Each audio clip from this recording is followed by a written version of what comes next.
West and Matt Nicholson with producer John Myers. Well, John ain't here this morning, but you know what? Matt and I are going to soldier on. That's all we can do. John might be with us next week. And confirmed, keyword and, we have a guest. Yes, we do. Want to tell us about him? Kids, in case you don't remember, back in the year 2011, we met a gentleman who became very famous in education at Nashville Super Speedway. Yes, he did. At the Federated Auto Parts 300 at the time. Because he thanked the Lord for his smoking hot wife and his two kids, the little E's. Oh, yeah. That would be Pastor John Knowles of Family Baptist Church in Lebanon, Tennessee. Yep. We had the chance to meet him last week when we went up to Nashville Fairgrounds. For those of you that missed us last week, we apologize, but we missed for a good reason. As it turned out, it was much more involved than what we thought. Yeah, that was kind of a whirlwind 24 hours. It really was. We found out that we were going to be involved in the call of the race. Let's start there. And we thought, okay, cool. So we get up there, we meet John, we meet Joe. These are the people we're going to be working with. Yeah, John Meeks, yeah. John grabs a wireless microphone, and just before the 150-lap late model race is set to begin, he cruises on down trackside. And Joe's nowhere to be found. So it was you and me up in the booth. We ended up doing the main part of the call all night long. Yeah, but Joe, y'all remember John saying, Joe, he'll be in and out, but he'll come up here for a little bit. We didn't see Joe until after it was all done. And he was up there for a little bit before the late model race. Yeah, before the late model race, that's true. He was in and out. Once the race began, it was just you and me up there. Because I remember saying, let's see if I remember how to do this. Yeah. Yeah, it had been a while. It had been a while since I called races like that. Reminded me of my first experience of calling races over a PA system, which was like the race one. Yep.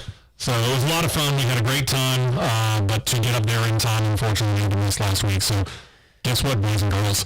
That means we got 2 weeks of stuff to catch up on. Yep. So this will be a while. Yeah, so since we got this to recap, let's do it quickly, not in so much detail, and a little bit differently instead of necessarily in chronological order. We'll start by, this will be the chronological order of 2 weekends ago. Yeah. And we'll just take it series by series. Starts with Formula E in Marrakesh 2 weeks ago today. Antonio Felix da Costa on the pole used attack mode, and that allowed Eduardo Mortara to get by him, held the pole sitter off, claims the win. It's third win of the year, vaults him to the top of the standings. You'd think with 2 wins already, he might have been at the top, but that right there shows inconsistency.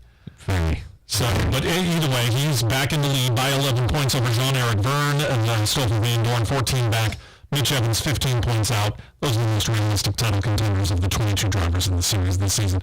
As for the what we would call Constructors' Cup, if this was Formula 1, Rocket Venturi Racing has the team standings lead up 2 over DS Takita, 7 over Mercedes, then Jaguar in 4th, 50 points out. Tug Heuer Porsche in 5th, trailed by Envision. Formerly Envision margin. Avalanche, Andretti, Mahindra, Nissan, Edams, Neo F33, and the lone non-scoring team in Formula E, Dragon Penske Autosport. Xfinity Series would be next. First at Road America. It took overtime to settle that one. On the restart in overtime, Kyle Larson overdrove turn 3. Young Ty Gibbs dove under him and grabbed the lead. We've been critical of Ty Gibbs, but I got to give Ty a lot of credit because Kyle Larson was the one that made the rookie mistake, and Ty Gibbs was there and did not overdo it to take advantage of it. That was keeping his head on his shoulders. Yeah, I mean, people was asking Larson, was you going to make a move back on him? He said, why do I have a reason to? He ran me clean. Yeah, and a lot of respect for Kyle Larson on that. Larson was second, Josh Berry third, Austin Hill, Brandon Jones, AJ Allmendinger, Riley Herbst. Noah Gregson, Jeremy Clements, Ryan Seed made up the top 10. And then last weekend, they went from Road America to a very, very toasty Atlanta Motor Speedway. Despite radio troubles throughout the race, RCR driver Austin Hill claimed the win, holding off Josh Berry, one of the closest race wins at the track. At the line, .111. That's just over 1/10 of a second at the line. Nice and close. Berry second. Ryan Truex third, then Tyler Redick. Then you got Daniel Hemrick, Noah Gragson, Justin Allgaier, Landon Castle, Riley Herbst, AJ Allmendinger in that top 10. So the updated points, Ty Gibbs, well, he's in control. He's got 4 wins.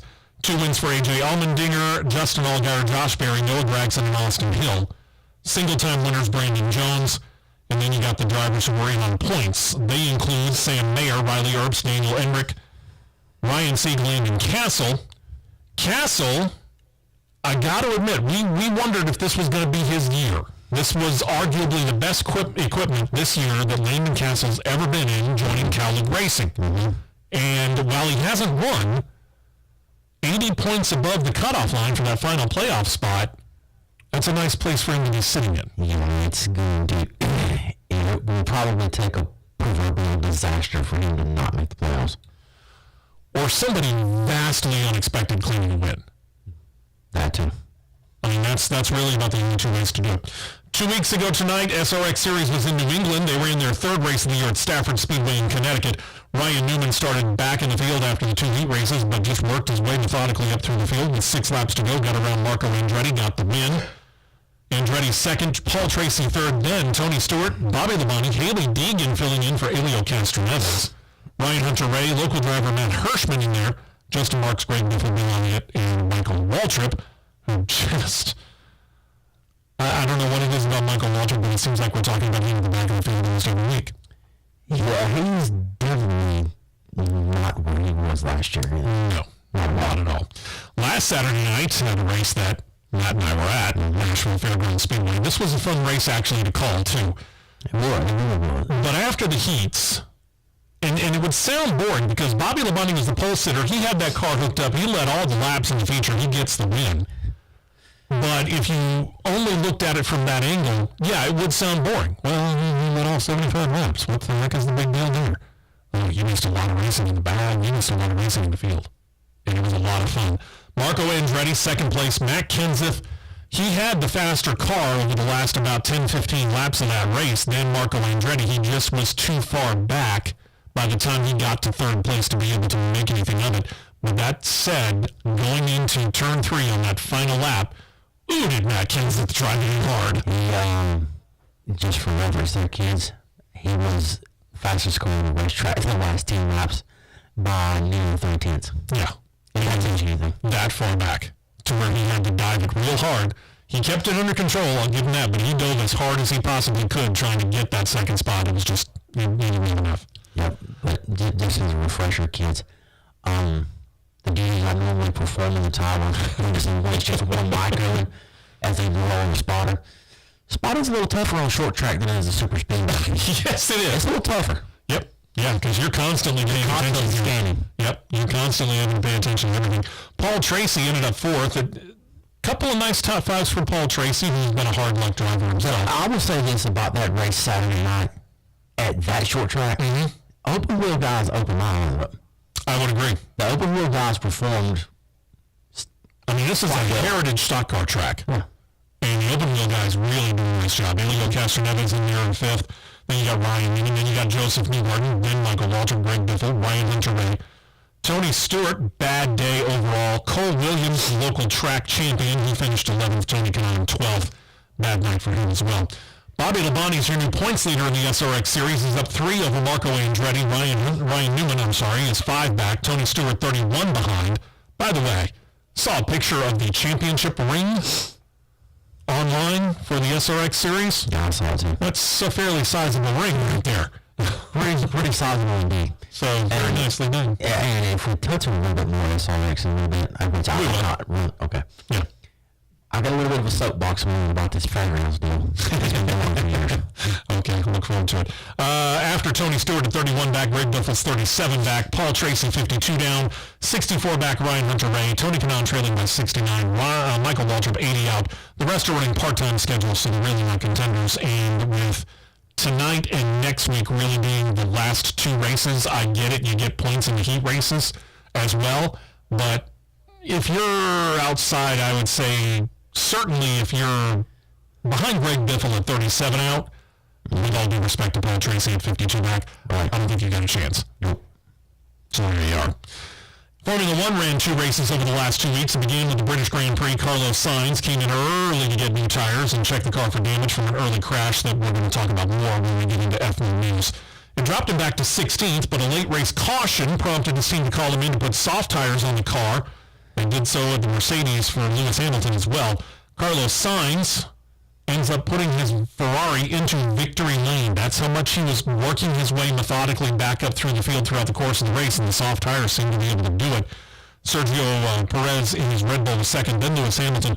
Charles Leclerc in the other Ferrari was left out. He was leading when that late race caution came out, and they chose not to bring him in. In retrospect, obviously, in hindsight's always 2020, that was a bad call. Very. And Charles Leclerc was not happy about that. I can't blame him. I don't either. Fernando Alonso also in the top 5. Lando Norris was 6th, trailed by Max Verstappen. Mick Schumacher, we'll get back to that in Formula One news.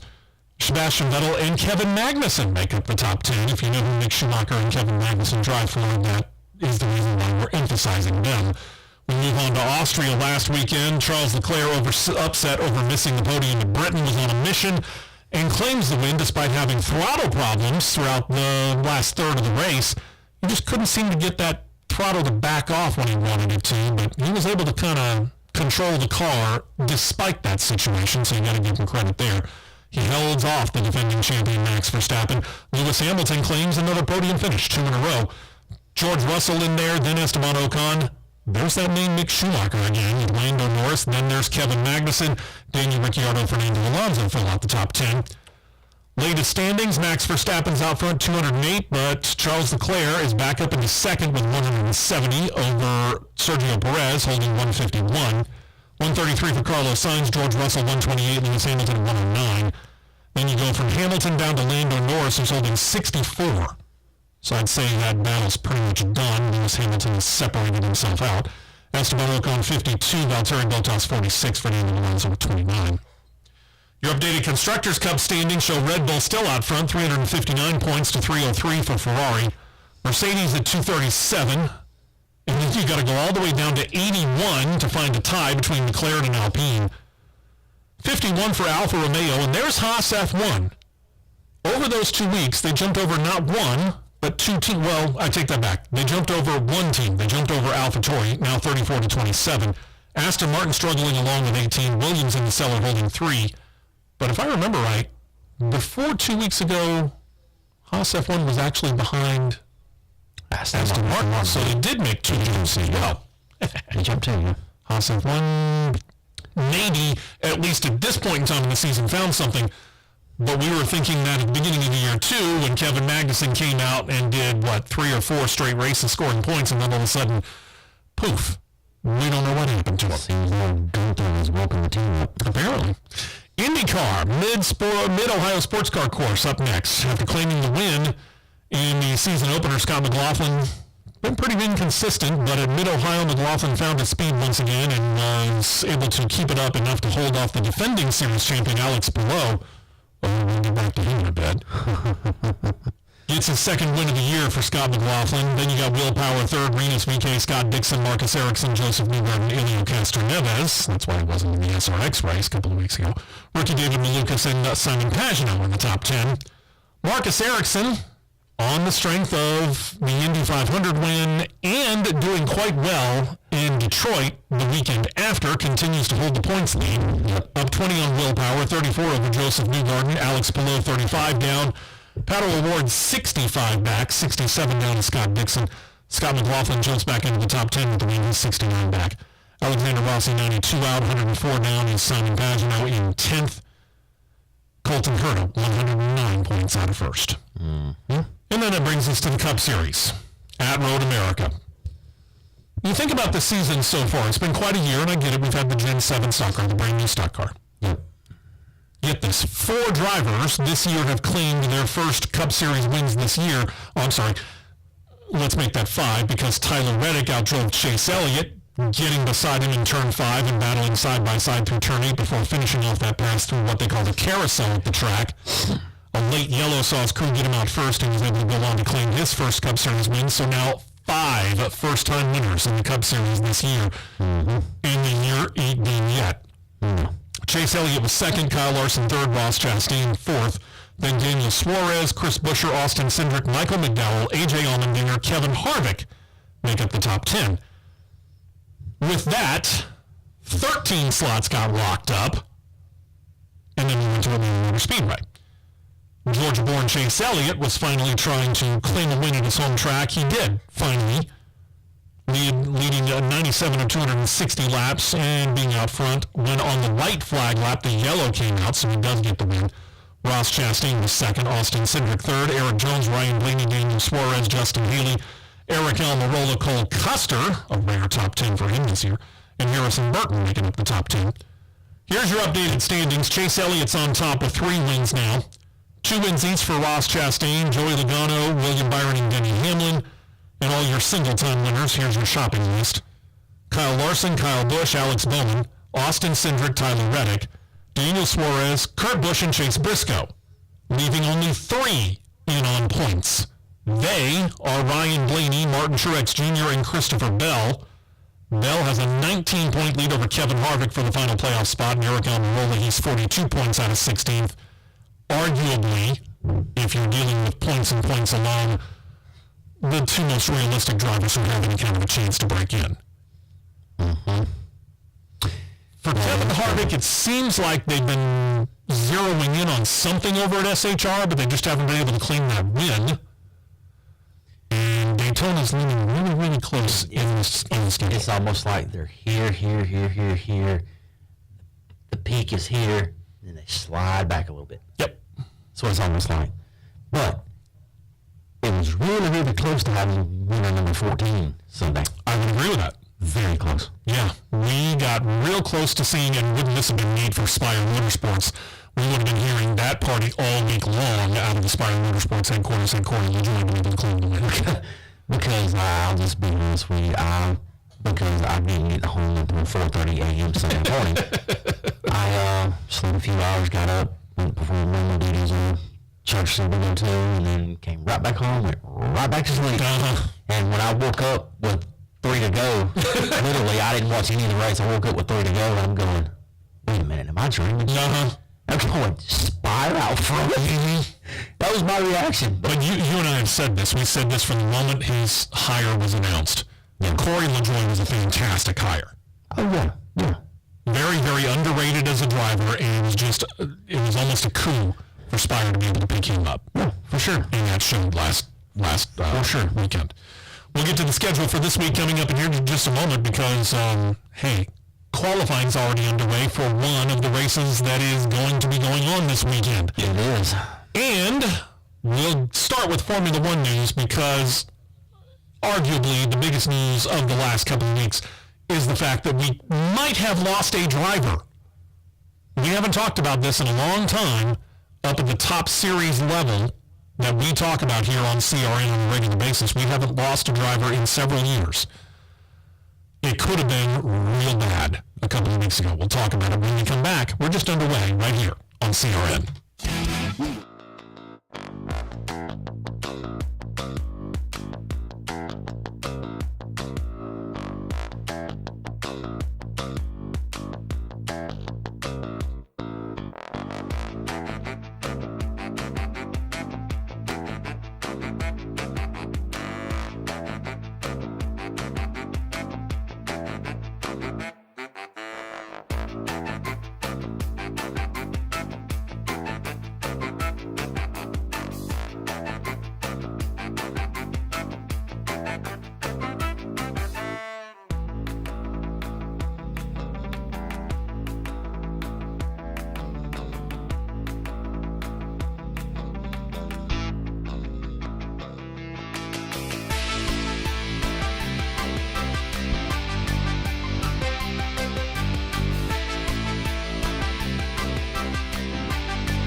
And here's the schedule for this weekend as we rejoin the action here on CRN. I'm Steve West along with Matt Nicholson. Appreciate you joining us here. Been a couple of weeks. Kind of nice to be back in the scene. Well, Formula E actually kicks things up. They are stateside. They're going to run the first race of a doubleheader weekend. The first in New York City Prix, running in Brooklyn on a 1.44-mile-long street course that features 14 turns. It'll be on CBS, the main network. 1 p.m. Eastern, noon Central. They're doing qualifying right now? Yeah, it looks like they're in the qualifying dual quarterfinal number 1. Something about the FIA just makes things so complicated when it comes to qualifying. Whatever they're doing is Pascal and Robert Franz. Okay, we'll keep an eye on it. Xfinity Series later on today up in New England for the Crayon 200. It's a nice sponsorship. Interesting. New Hampshire Motor Speedway, USA has the coverage. So does PRN Radio, 2:30 p.m. Eastern, 1:30 p.m. Central Time. For those of you that are sitting here, and it's been a while since we explained this, we're constantly getting new listeners and new viewers if you happen to be checking us out on CRN Live. When we do the start times, because TV and radio tend to be so different when it comes to their particular starting times, we go with race coverage starting time. We don't go with the pre-race starting time. So that explains that. Tonight, race number 5 of 6 for the Superstar Racing Experience, SRX. First of their 2 races that wrap up the season on dirt. This one will be at I-55 Raceway in Pebbly, Missouri. CBS has the coverage, 8 p.m. Eastern, 7 p.m. Central Time. Tomorrow, Formula E leads off again, second of the 2 New York City Prix, same course as today. CBS has the coverage again, 1 p.m. Eastern, noon Central Time. 2 races start at the same time. We'll go with the one likely to finish first. The Honda Indy Toronto Grand Prix, running on a tight 11-turn, 1.786-mile-long street course, airs on the Peacock streaming service and IRN Radio. It's the one race of the year you can't catch from IndyCar on either NBC or USA. It's on Peacock. Yep. And that would lead you to think, since NBC Sports has the coverage of the Cup Series, that they might be the ones on NBC. No. Cup Series starts the Ambetter 301 at New Hampshire Motor Speedway. It gets coverage on USA and PRN Radio, 3 p.m. Eastern, 2 p.m. Central Time, just for giggles. I looked up what NBC was going to air. I thought I was about to type, but since you got me covered on that one. Yeah. They're not doing anything live. They're doing highlights. Mind you, highlights of the Open. It's the golf tournament that used to be called the British Open. Why didn't they put that on USA and put the live sports on NBC? I don't know. Really good question. And then the NHRA Camping World Drag Racing Series wraps the racing weekend up with the Dodge Power Brokers NHRA Nationals there on Denver, Colorado Bandimere Speedway. Live on Fox. Yeah, live on Fox. 4 p.m. Eastern, 3 p.m. Central Time. Camping World Truck Series F1 are off this weekend. I could get on a soapbox about television coverage, but we've done it in the past, so I think we've said all we need to say. I'm not going to beat that dead horse. Thank God we didn't have a dead driver. We begin with the crash at the start of the British Grand Prix that we talked about during the race recap. Zhou Guanyu was saved and praised the Halo driver protection device in the process. The Halo was not overtly welcomed when it was introduced at the time, but it became standard safety equipment for the 2018 season and became such a really good idea, truth be told. I mean, it looks a little clunky, but truth be told, it's such a good idea that IndyCar adopted it to a certain extent and then added a windscreen around it. They call it the aero screen, but if you were to take that, I don't know, is it Lexan? Yeah, it's Lexan. If you took the Lexan off, effectively what you got is a Halo. Yeah. On IndyCar. That's all it is.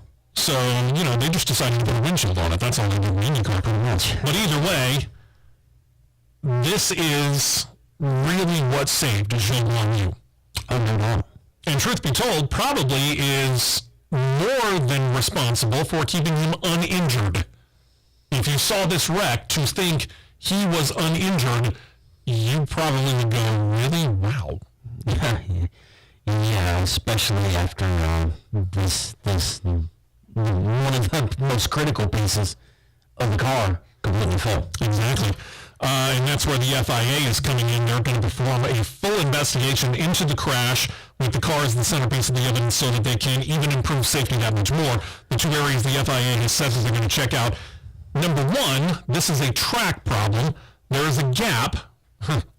I guess I probably will go there was, because by the time we get back to Britain next year, I bet you this gap ain't there. Yeah. Between the tire barrier and the catch fence. Joe's car was upset, turned over, and slid at least 100 feet along the top side of the car. That's on asphalt. Mm-hmm. Slides into the gravel pit where the car catches and causes it to flip up and over the tire barrier, lands on its side in that gap between the barrier and the catch fence. Thank God the car was not on fire, because it was not an easy thing to extract Joe Guanyu out of the car under those conditions where the car wasn't on fire. If it had been on fire, this could have been a lot worse. Yeah, that was one of those William Gershon style situations. Yeah. Scary. The other question that the FIA is going to be looking into is the roll hoop. Now, this is on top of the car, behind the driver and the halo device, kind of sits on top of the air induction box. It's mandatory on all F1 racers, and it is supposed to withstand dozens of pounds of both vertical and side-to-side forces. Initial reports show that the roll hoop got sheared off as the car slid along the top and from the asphalt into the gravel pit, and that left really the halo as the only driver protection left, and it did its job. Mm-hmm. That it did, but I'm still baffled on how that roll hoop is working in. I don't know. God only knows what it grabbed onto. I don't know what it could have grabbed onto, because it was failed when he initially took the first roll. Yeah. And hit the asphalt and started sliding. It was gone then. Okay. So the initial reports appear to be not quite right. Yeah. It was there was a picture, a time-lapse picture that I went back to try to find, and I can't find it anymore. Yeah. When the car pivoted over, it was there. When he hit the asphalt, it left. Then he slid on the asphalt, slid, gets to the gravel trap, then he takes the barrel roll, and just catches the air, and how I still don't know how it cleared the tire barrier and landed perfect in between the fence and the guardrail. It's an unreal crash. I don't know. No doubt about it. Mm-hmm. There's one other aspect of this story that caught my attention, and that's the story about Mercedes driver George Russell. He was the other driver. He actually kind of began this whole situation that ultimately led to the crash of Joe. Russell qualified 8th. He was the only driver to start on hard compound tires, which he said in hindsight was the cause for the crash because he had a slower than usual start. Russell was able to continue on. He went for a full lap, actually, before he realized how bad things were when he got to the crash site. Stopped his car, climbed out, went over to check on Joe. As he got out of the car, he asked the safety officials to leave his car there. They did. But as he climbed back in the car, he couldn't get it restarted. So he climbs back out. He runs over into pit road to see if the team can get anything done. By the time we get back to the car has been loaded onto a flatbed. Well, once your car is loaded onto a flatbed, per F1 rules, he would not be allowed to restart the race. Mercedes appealed the decision, but to no avail. They were not willing to let him come back into the race. I thought they wouldn't let him back into the race because he got out of the car. They wouldn't let him in the car because they loaded the car up in the flatbed. That's what I found out later. Yeah. Russell is known for being quite concerned about other drivers, and that was something that Indycar driver Callum Ilott, apparently watching the Formula 1 race, took to Twitter to recount, said, quote, "The first time I flipped a go-kart, he stopped on track to lift it off of me. He's always been a good egg since day one and a great role model for anyone." And you feel for him. I mean, he's showing concern for a fellow driver. Mm. And when this happens, I get it, rules are rules, but at the same point in time, shouldn't there be a little leeway? A little, yeah. I don't know whether there's enough. I mean, obviously the F1 race stewards didn't feel that there was enough leeway within the rules to be able to allow them to get back into the race. A little, yeah, but look who we're dealing with here. Yeah, that's true. Yeah. On the better side of the race, we talked about Carlos Sainz. He claims his first ever Formula 1 win. And then we also talked about mentioning very, very carefully the name of second-year racer Mick Schumacher. Mick Schumacher's been close a few times earlier on this year into scoring points, but finally, in Britain, broke through for his first Formula One championship points ever scored. His rookie year was pretty much total loss. We talked about that all last year, the subpar racer from Haas F1. But with all the close calls, the all-new car that the team brought into the season, there was quite a bit of pressure put on the son of the seven-time F1 champion Michael Schumacher, and it was getting pretty heavy. He even admitted that himself. He put together a very strong race, though, and came from almost last in the field, claims 8th place, very nearly past defending champion Max Verstappen on the final lap to do it. Schumacher said over the team radio after the finish in Britain, quote, "Finally, I told you guys it was this weekend. Oh my God, you guys are brilliant." Well, Gunther Steiner might have a little something to say about that, but I think he'd say for the British Grand Prix they were. Yeah. Several drivers congratulated him on his first points, most notable of them, four-time champion Sebastian Vettel, who grew up wanting to be Michael Schumacher, claimed that while they were sitting there racing, he had a pretty much front row seat to it, he was rooting for Schumacher to actually pass Verstappen as well. Which I can kind of see that because there's two aspects to that. Number one, you're a big fan of Michael Schumacher, probably very good friends with Mick. From what I can tell, they've created a pretty close friendship, the two of them. Sure. Mentorship probably is more on Mick Schumacher's way of looking at it. Yeah. But Max Verstappen's driving Sebastian Vettel's old car. Yeah. I get the funny feeling there was probably a little, hey, stick it to Red Bull, would you? Yeah. Probably a little. Probably a little. So in Britain, Schumacher's finish plus the 10th place finish for Kevin Magnussen ended a 5-race scoreless streak for Haas F1. Magnussen, who had scored 15 points in the first 4 races of the year, went ice cold. And as we noted, Haas F1 jumped back over Aston Martin in Constructors' Cup points.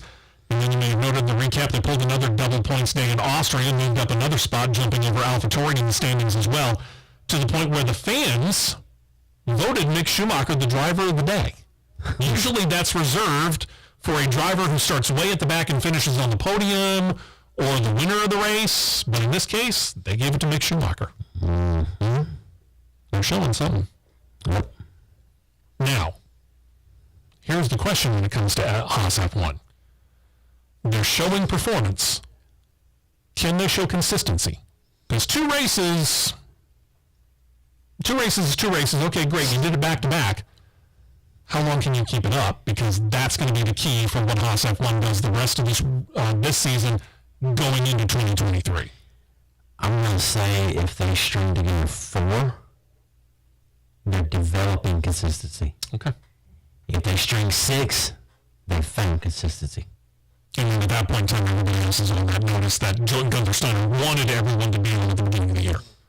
I mean, if they get to say, if they string together 6 consecutive races with double points, I mean, dare I say, they couldn't catch Alpine. 4th place, suddenly realistic? Could be. 5th, yes. 4th, possible. Okay. Set it right here. We'll find out. Aston Martin driver Sebastian Vettel has been fined. 25,000 euros. He got heated during the drivers' meeting before the Austrian Grand Prix and left it before it was over. Here's FIA regulations again. State that all drivers must attend the drivers' meeting and they must remain for the duration of the meeting.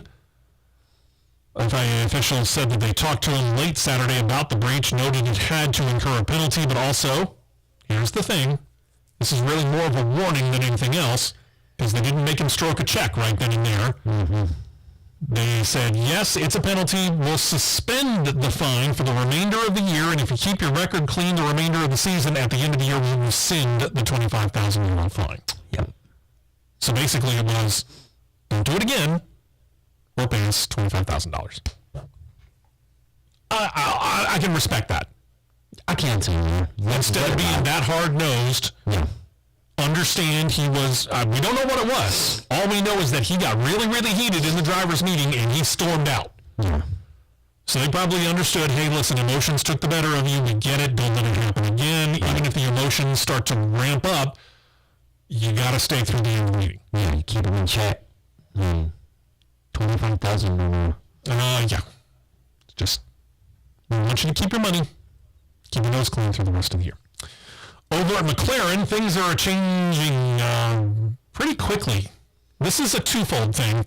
We'll get to more of it when we get to IndyCar news, but on the F1 side, I don't know whether those changes are going to be taking this year or maybe next year or maybe the year after. What exactly are we talking about? We'll let you know about it next right here on CRN.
Whether it's on our flagship station, their app, and you can get this out of either store, just look up 95 Run the Mountain, you can find the app in either one. Mm-hmm. Or you can go on to YouTube and look up CRN Live. A lot of people doing that here lately too. I appreciate that. Yep. By the way, for those of you, and I get it, radio is, well, let's face it, it's largely audio. Get the picture?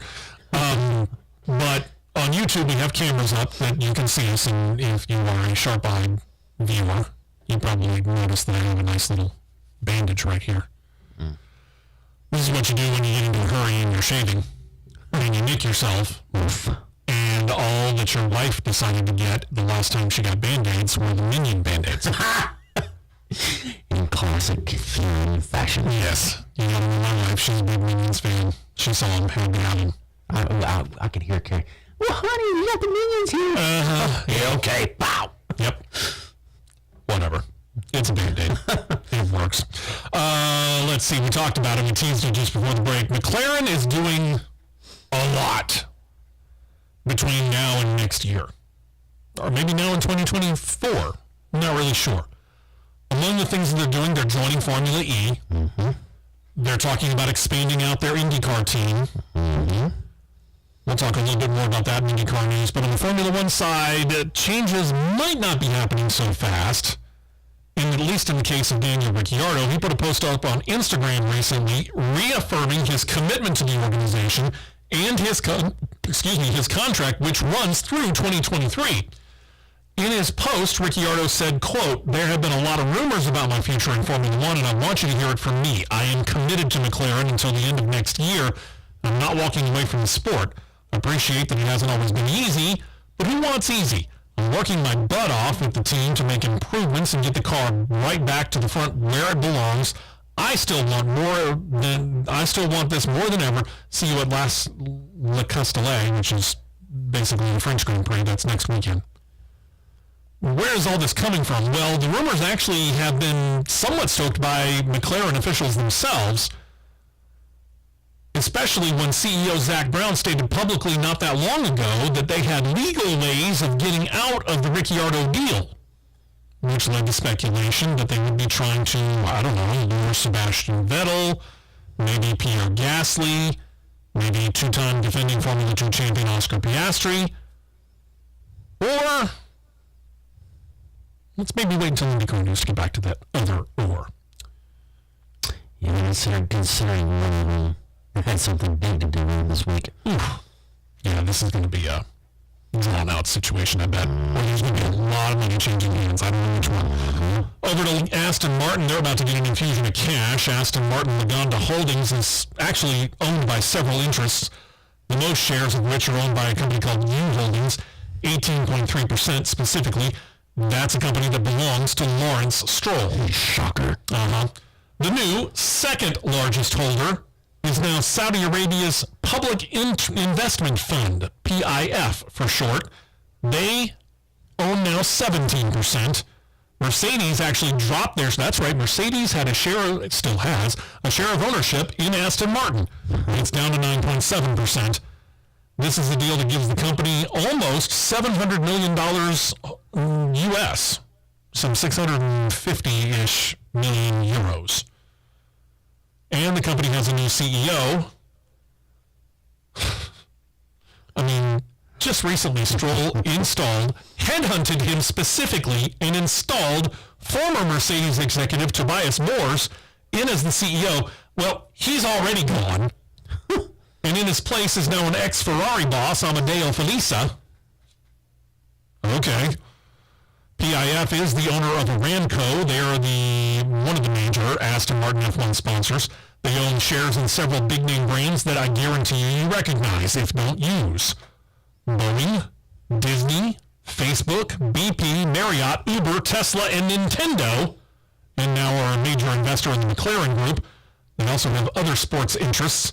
They own outright the Newcastle England United soccer team, and they are the owners of the LIV Golf Association, of which you've heard plenty over the last, 2-3 months. At least. Aston announced that they chose the investment of PIF over China's Geely Group. Geely owns Volvo and Lotus, among several of the worldwide brand names themselves.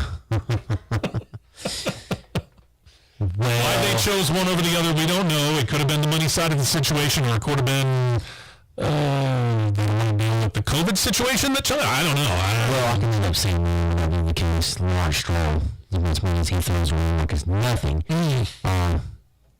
PIF being an investor in there, he probably had his own private 747 cargo jet and stuff all over the world with that metallic green and whatever. Sure. Aston Martin. Oh, well, there they go. Sure. Where are they going? Oh, they landed at Barbara. Let's go. Yeah, PIF can handle it.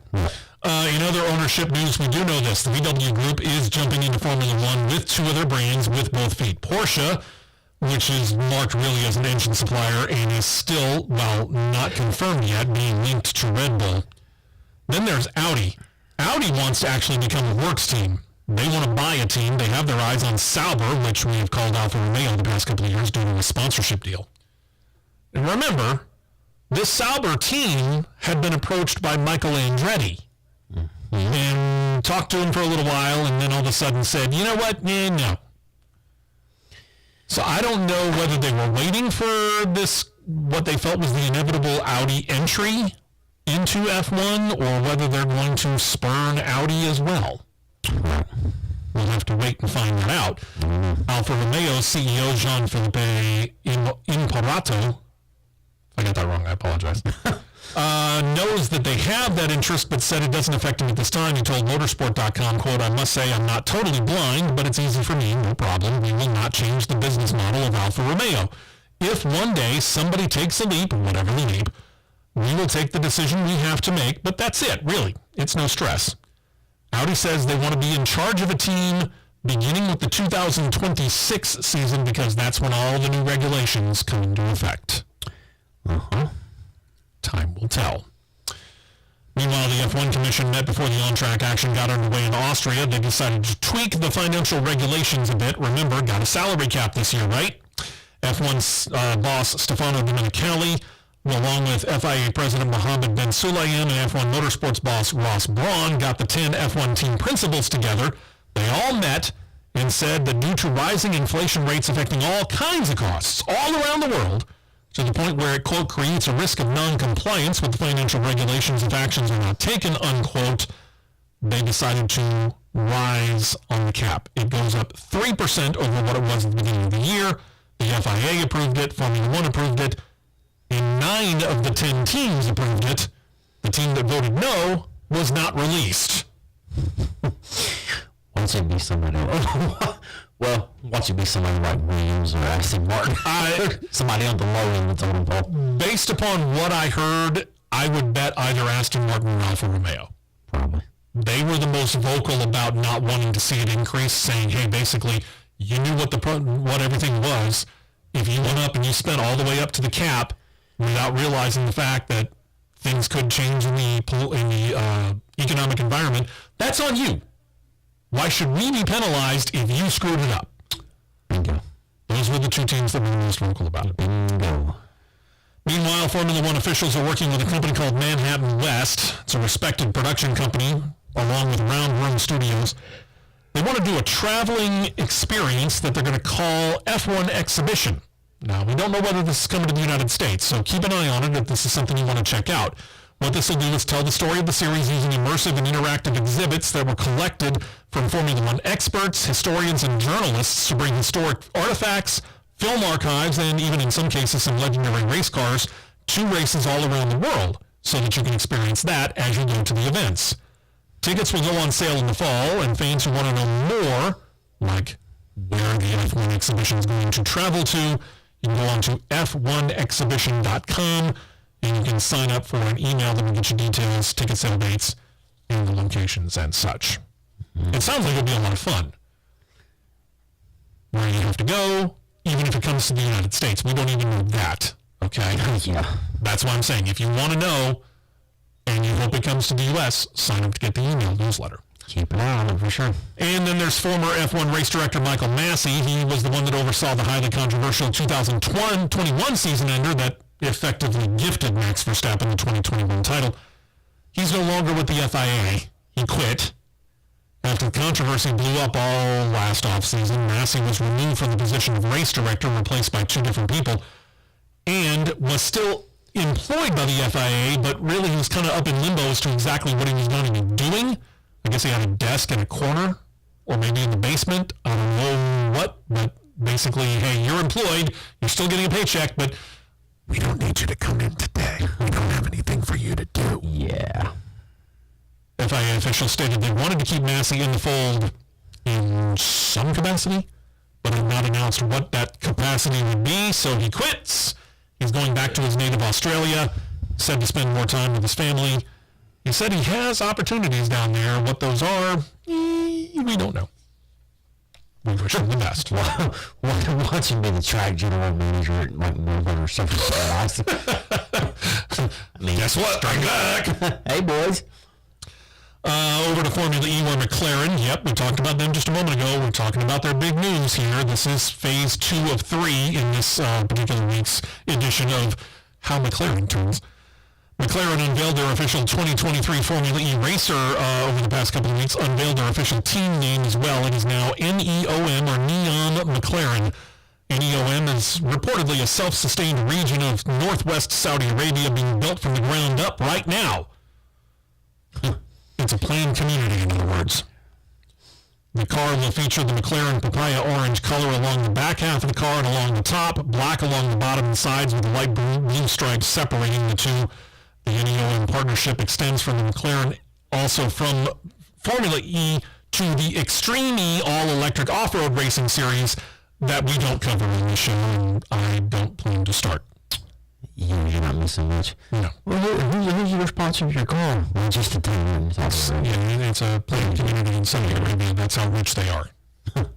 Wow. Over at Porsche, they're seeking a new driver for 2023 because Andre Lauderer has said, yeah, I'm leaving.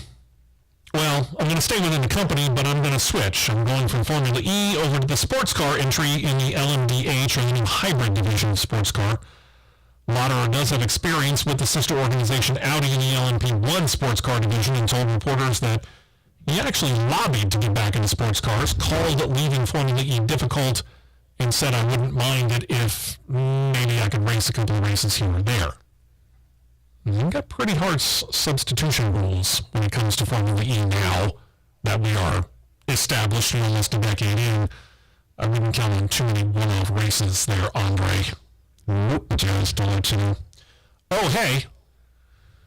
Our first 2023 schedule came out. It belongs in provisional form to Formula E. It does await approval from the World Motorsport Council, who's probably waiting for this to get the blanks filled in. Huh? Yeah. Presuming it's approved, here's what we do know. Mexico City would actually kick off the season next year. Round 1, January 14th, 2023. Then 2 weeks later, they go to Diriyah, Saudi Arabia for a doubleheader weekend. February would have 2 races. The very first in India, February the 11th. The second race, planned for 2 weeks later, has a date, has no location. To be determined. Okay. Then again, we also have a date, March 11th, for the next race, but we have no place for that either. I know a couple of places in the United States. We'll get back to that. March 25th, the plan is to race in Sao Paulo, Brazil. First time Formula E has ever raced there. April has 1 race. That's in Berlin, Germany, April the 22nd. Then they go to May. They're going to run in Monaco, May 6th. Nice lead into the Formula 1 race at Monaco later on in the month. Another doubleheader weekend 2 weeks later, planned for Seoul, South Korea. That was planned for this year. Got, tossed into the trash because of COVID. Then 2 weeks later, another doubleheader weekend as they return to Jakarta, Indonesia, the first weekend in June. 3 weeks later, another race is planned. That location not yet locked down. The season will wrap up in July with race weekends on the 15th and 16th in Rome, Italy, and wrap up the season in London, England, late in the month, with yet another doubleheader weekend the final weekend. You might have noticed something. Berlin, Germany has been on the calendar every single year since the beginning of Formula E, as has the United States, until the schedule came out. No mention of the United States. Why? Well, here's the thing. One reason why the U.S. isn't on the schedule is that there are construction plans in 2023 for the Brooklyn Cruise Terminal's neighbor, Red Hook. The amount of construction is going to cause problems regarding the course that they're going to use this weekend, so it leaves Formula E looking for another U.S. venue. They say they would like to stay in New York, but admit Los Angeles is attractive as well, among other cities. Now, if they, and we know this, generally, they run a shorter course than what Formula One does, which to me would tell me that they would run a shorter course than, say, Indycar did. But I know that there's an option for a shorter course out at Barber Motorsports Park. Here's my philosophy on this. If we can do drone racing at Barber Motorsports Park for World Games, which, by the way, those people who run those drones, we saw a little bit of that at SRX, too. Are insane. And they're talented as all heck. Yeah. I mean, good, not almighty. But yeah, if you can do that, and you can run motorcycles, and you can run IndyCar, and you can run, gosh, what all do they run out there? They run all kinds of stuff at Barber. Motorcycles, IndyCars, vintage cars. We've seen sports cars run out there. Yeah, I've seen IMSA run out there before. You can easily run Formula E. I wish they would bring IMSA back. It would be cool. Thanks to the prototypes and make I'm selling one of them things, the first race I ever saw. No doubt. No doubt. So yeah, hey, Barber, it's like 40 miles to the west of us right now, Formula E. Call up George Barber. Call up Barber Motorsports Park. Send him an email. Send a carrier pigeon. Get in contact with him. Or we could just do a 20-lap dash race at the Super Speedway, because I would never have nothing more than to see Toto Wolff go, oh dear Lord, what is this? I'd love to see Toto Wolff on the boulevard. Lord, what have we not? Yeah. It would be entertaining, though. Yeah. And I'd be happy to call that. I would too. Just saying. Great. Let's take a break. Hour number 1 in the books. When we come back, we're going to turn our attention over to the American Open Wheel-based series. It's, yeah.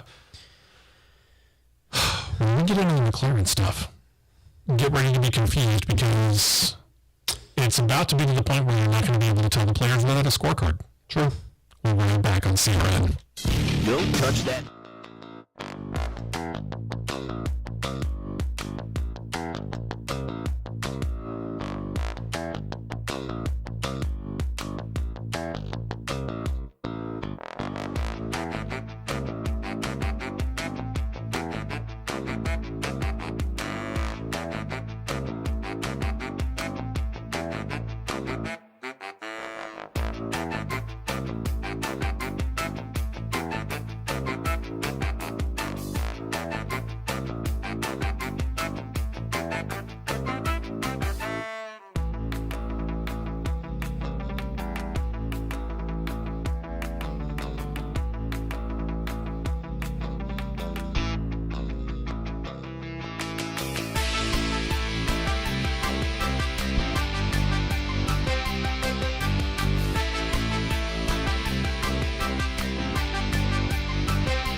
brought to you by our friends over at Ox Foundation Solutions, specifically Michael Hart. You might want to give him a call or send him an email. Set up an appointment, have him come out at no cost to you and at no obligation to you, and do a foundation check. How would you do that? 205-362-6419 or mike@oxfoundations.com. Why would you do it? Well, number one, your house is likely the most expensive thing you're ever going to purchase in your life. Number two, hey, we're in the middle of July. Mm-hmm. We've got at least 2 more months, middle of September, at least, before things start to cool off and start to settle down a little bit. What do I mean by that? Well, we're in the summertime, in the heat, in Alabama, in the humidity, which means that in the afternoon, on really, really hot days, like today, like tomorrow, like Monday and Tuesday and Wednesday are set to be, you get these afternoon showers, which can be really, really big downpours. Very. And think about what that does to the ground outside your house. And especially if you have no grass, you can watch it. And it's that Alabama clay. And it goes from hard clay to mud. And then it starts to dry up again because the humidity, while it's still there, the rain stops and the sun beats down on it and it dries it back up again. And it causes it to expand and contract and expand and contract and expand and contract and liquefy and dry out and liquefy and dry out. And if you think that's not having an effect on your foundation, you'd be wrong. Very wrong. So get it checked out just to make sure. Again, this is no cost and no obligation. If you're anywhere within the state of Alabama, it doesn't matter where you are, anywhere in the state of Alabama, set up the appointment. Michael Hart, 205-362-6419 or mike@oxfoundations.com. He'll go through, he'll make sure that there is nothing wrong with the foundation. And if there is nothing wrong, he writes it down, hands you a sheet of paper that says there's nothing wrong with your foundation, and you go your separate ways. But if there is something wrong with the foundation, he'll take the time to sit down with you and explain what it is, why it's being charged the way that it's being charged, and then you go, oh yeah, heard about this on the Championship Racing Network. Promo code's WEST, W-E-S-T. He'll mark 15% off, just like that. You got nothing to lose. Again, no cost and no obligation for him to check the house out. 205-362-6419 or mike@oxfoundations.com. Don't forget to tell him you heard about it right here on CRN. To IndyCar news, we're over in Mid-Ohio. Pato O'Ward claimed the pole. Well, that's not necessarily something you would generally mention in the news, but in this case we're going to because it kept a fairly interesting streak in IndyCar alive. There's been a different pole winner for each and every race this year so far. 9 races, 9 different pole sitters. The last time that happened, 1961. I don't know how old you are, boys and girls, but I wasn't born yet. Neither was I. The all-time record for starting a season with different pole sitters, 1952-10. They could match that. Today. Close. I think they do pole today, don't they? Yes. We'll see. We'll keep you updated on it. Meantime, after the race at Mid-Ohio, Michael Andretti was ticked off at effectively all of his drivers, but 2 of them specifically. The team owner said he sounded a fracas between drivers. That his drivers were the cause of it. And he said, you know what, I'm not tolerating this. He issued a team directive to all 4 drivers, whether or not they're going to be back with the team in 2023 or not. That should tell you partially what's going on. That they are expected to work together for the remainder of this year.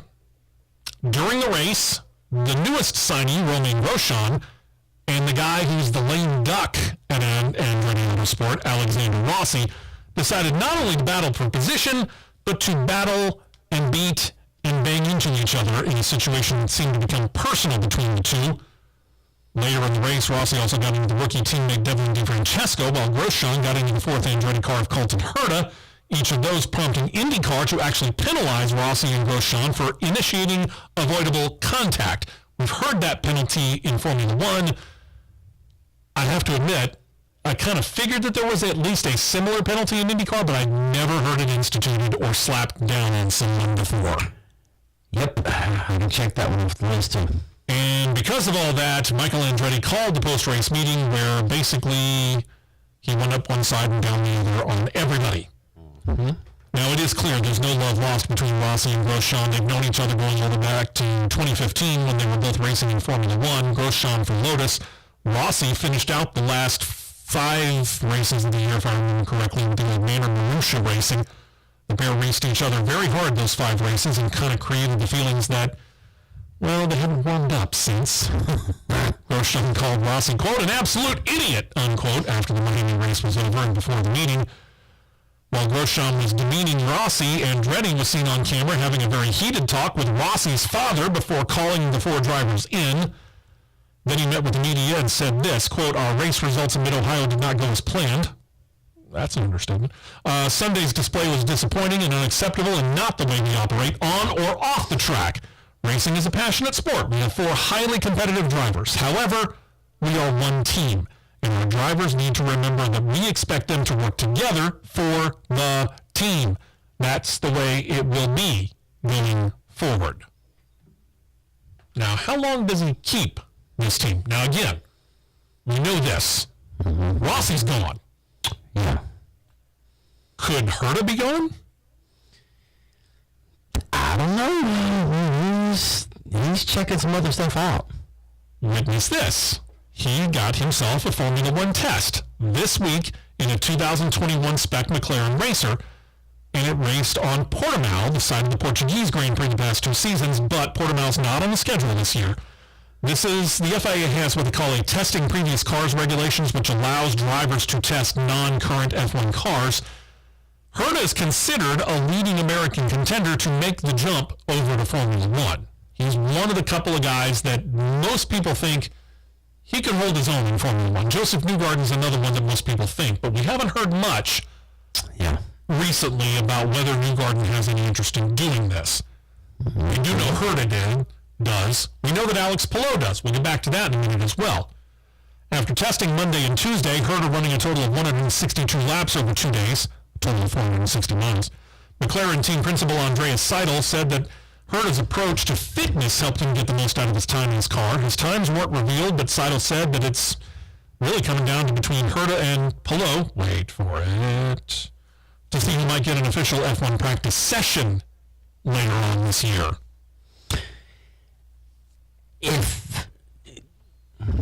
Dear Andreas, if it was me, I would be giving the Tennis Department Award. It's been strangely quiet.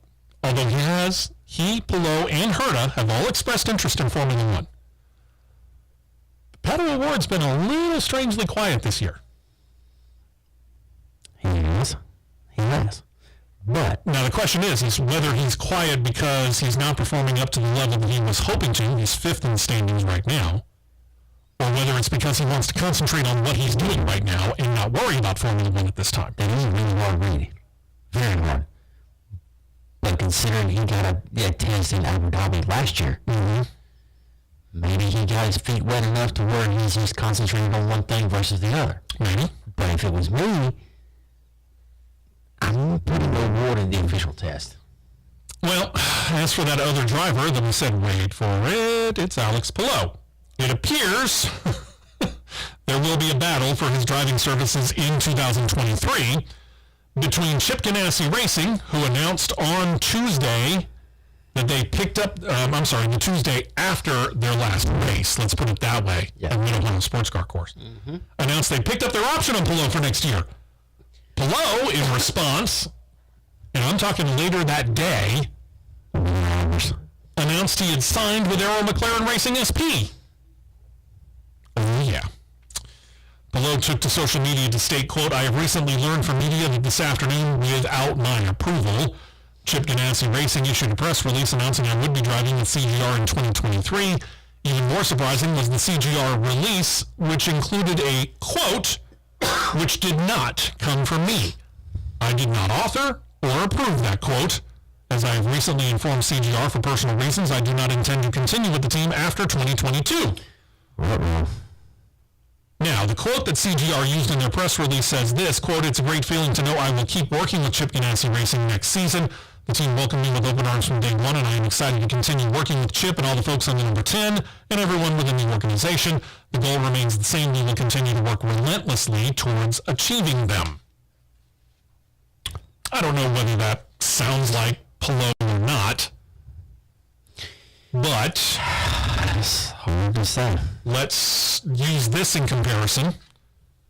His Twitter post said this, acknowledging Chip Ganassi Racing, quote, "This evening's unfortunate events aside, I have great respect for the CGR team and look forward to finishing the season strongly together as they work together towards defending their series title."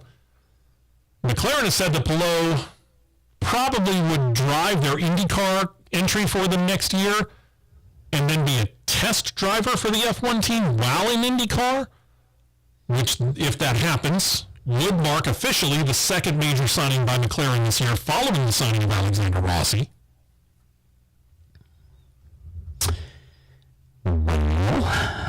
Now, if this is true, what they're building over at McLaren for IndyCar, at least for 2023, is stout. Yeah, substantial. But I don't think Chip Ganassi is going to be giving up that quick. No. We know that he's going to be. Ganassi said this on Friday, that Palou's driving for him this weekend. Palou is insisting that the dispute over his future is not going to be a distraction. Yeah, right. Palou met with media Friday, told them up front he'd not be commenting on the contract situation, said he was 100% concentrated on winning another title. He is the defending series champion, after all. I don't see how this can't be a distraction. You're now saying you want to be over here, Yeah. but your current team says we don't want you to go.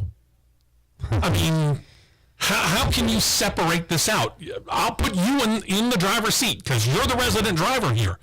If you're Alex Palou in this particular situation right here, can you honestly get behind the wheel of a car and put all of that out of your head, knowing that you're getting into a car that you say you don't want to be in next year?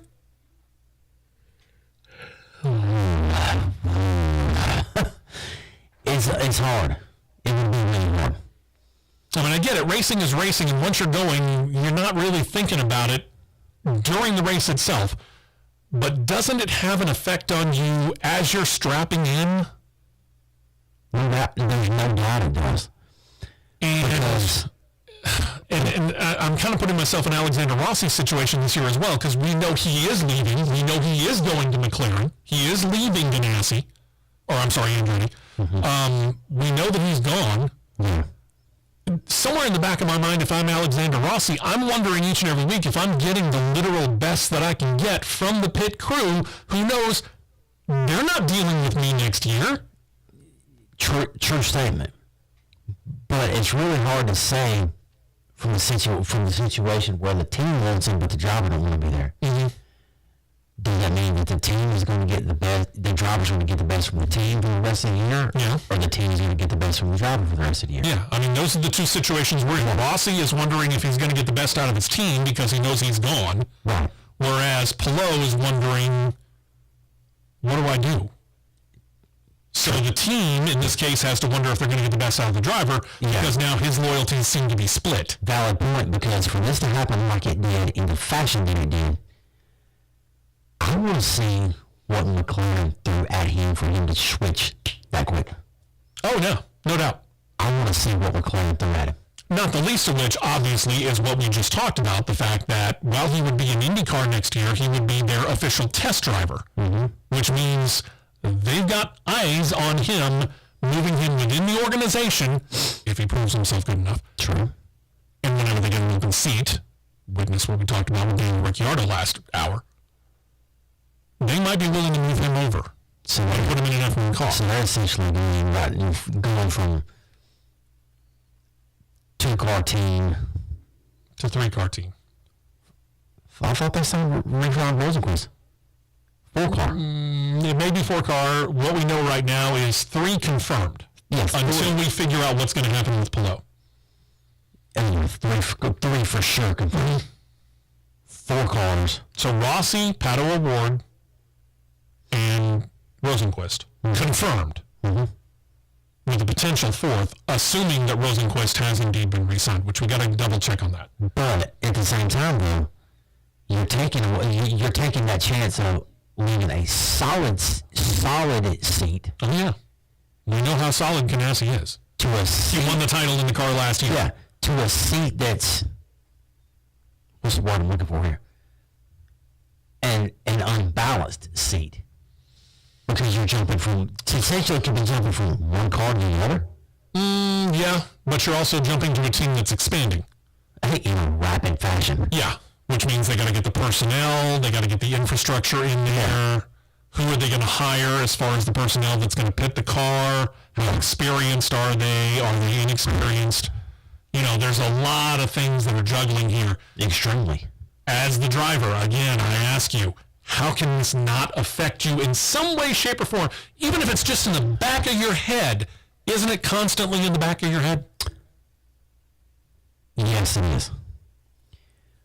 But it's in the back of your mind because your mind's just in limbo. Mm-hmm. There's no other way to say it. It's in limbo because you're going, got this here, got this here, got this there. They want me here. I don't want to be here. They want me here. You got 50,000 questions going through your mind at the same time. Well, it's time to do business when you're sitting in your car. Yeah. I will say it this way before we have to go to break.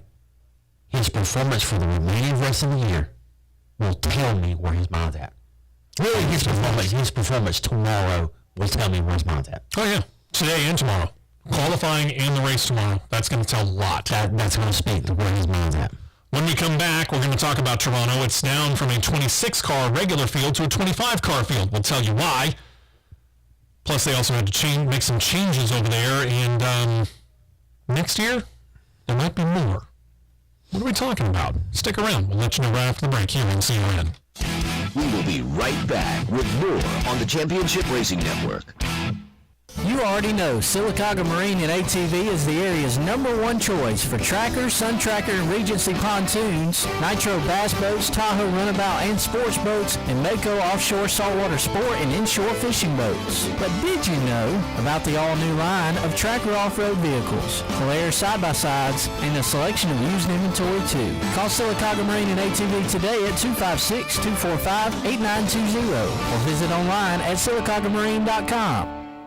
Life in the Anniston Oxford area just got more exciting with the all-new Coldwater Mountain Brew Pub on Walnut Avenue in historic downtown Anniston. The Coldwater Brew Pub is the destination for local and state craft beer with 24 taps to satisfy any palate. We also have an unmatched variety of food, including barbecue flavors, mixed with delicious popcorn, steaks, and specialty items that are sure to be your favorite. The dining room is huge and family-friendly, and you'll love our outdoor dining area. Coldwater Mountain Brew Pub also offers specialty handmade cocktails.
Toronto hosting only 25 of 26 cars this weekend. It is actually 3 more than were racing the last time we visited Toronto. That was before COVID. Indycar raced in Toronto in 2019 to be specific. But even that being said, the higher number is going to make pit stops more difficult. The temporary pit lane for the street course was tight when they had 22 entries. Now they got 25. A little bit tighter this time. Now the reason why they don't have 26 is because AJ Foyt Racing has a bit of a problem with one of his sponsors, specifically for the 11 of Tatiana Calderon, and because their check didn't clear in time, he pulled the entry. And what that means for the 11 car and for Tatiana Calderon throughout the remainder of the season, we don't know yet. So we'll have to wait on that particular little bit of information before we get all that figured out. But plans were made once they realized, oh yeah, that's right, 25 cars. They wanted to lengthen pit road for a short distance. Not the easiest thing to do, considering, again, this is a street course. The pit boxes actually will now be shortened. They're only 35 feet, not the usual 40 feet that the teams generally are used to. Things may have to change in the near future as well, because IndyCar officials believe that they're about to see an increase in the number of full-time entries again, thinking that for 2023, it could be as high as 29 full-time cars. Now this year, again, generally we've seen 26. Talked about Foyt withdrawing the 11 car due to late sponsor payments. But IndyCar President Jay Fry said that Juncos Hollinger Racing will expand to 2. Dale Coyne Racing plans to expand to 3 full-time cars. We just talked about the possibility of Arrow McLaren SP being a 3 or maybe a 4-car operation next year. Fry said, quote, "It looks like it's possible that all of them are legitimate, and if so, we'd be close to 29 if they all come together, so we'll see how all that plays out. And if it all does play out, now Toronto has to effectively go in and remap the entire course." Have fun with that. Yeah. Indeed. But you know, Canadians are generally apologetic, so they'll probably be all right with it. Sure. Over to NASCAR, Joe Gibbs Racing has made the changes to the pit crews of their own number 20, driven by Christopher Bell, and the number 23 of sister company 2311, not 23 by 1, Racing, driven by Bubba Wallace. Effective last weekend at Atlanta, front tire changer and tire carrier Houston Stamper and Joe Crossan went from the 20 over to the 23 to take the same slots. Moving from the 23 to the 20 are Jackson Gibbs. Wonder what family he belongs to. And front tire changer and tire carrier Nick McBeath. One other move was made. It put A.J. Rossini on as the rear tire changer on the number 20, replacing Daniel Olsawi. Since JGR trains and provides the pit crews for 2311 Racing, this was within their purview to do it, and likely was because Wallace was very unhappy with the performance of his pit crew in recent weeks, especially at Nashville Superspeedway, where a potential top 10 finish was dashed by, and the crew chief admitted this, avoidable mistakes. Bell's currently 16th in points, has a 20-point lead over Kevin Harvick for that final playoff spot, but the changes that were made did not help the 20, as during the Atlanta race with 22 laps left, Bell was pitting him when he launched away after it was over, apparently left a touch too early, pulled a tire changer along with him and caused the left rear tire to come off the car. Thing is, NASCAR didn't penalize them for that. Well, first of all, let's talk about this. As a driver, you're trained to go win. When the jack drops. So if they're not done, that's on the people who are performing the pit stop? Yes. Okay. Secondly, does it seem hypocritical that they didn't penalize the 20 car? Because how many times have we talked about losing a wheel and you get a 4-race suspension for the crew chief and the tire changer and that's quote-unquote responsible for it and the jack man?